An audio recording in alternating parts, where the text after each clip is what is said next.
So how do you like having your own business? I enjoy it. You know, 2 years ago I started working in conjunction with the Institute of Internal Auditors and Villanova University regarding a CIA, a Certificate in Internal Audit. And I find it rewarding to help internal auditors really see the light, find ways to improve what they do, how they do it, to be a better support mechanism for the board and for the C-suite.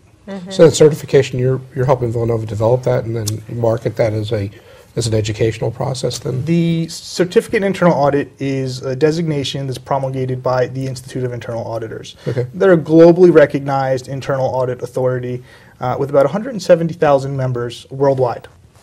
So it's a worldwide entity, which is interesting, right? Because we have this talk of shift from GAAP accounting standards to IFRS, and really the association has set internal auditing principles, if you will, and standards that are applicable to the world. So no matter what country you're in, what language you speak, internal auditors are already on the same They're page. speaking all the same language. In terms of definitions and principles. That's neat. That is interesting. So you mentioned a couple times the statutory accounting, but usually I've been more exposed with the GAAP accounting.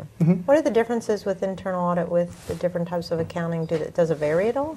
Well, I think we could sort of talk in context of the difference between GAAP accounting and IFRS. Okay. Right, International Financial Reporting Standard.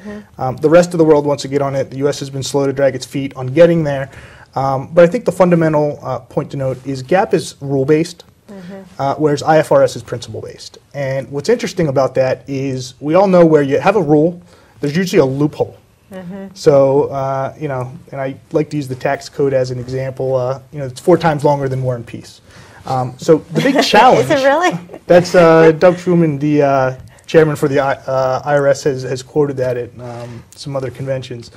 IFRS being principle-based is now forcing management to actually reason the decisions that they're making with respect to their accounting treatments, which puts their feet to the fire a little bit more by having to provide that reasoning behind the decision-making and not just being able to stay black and white compliant with the rule.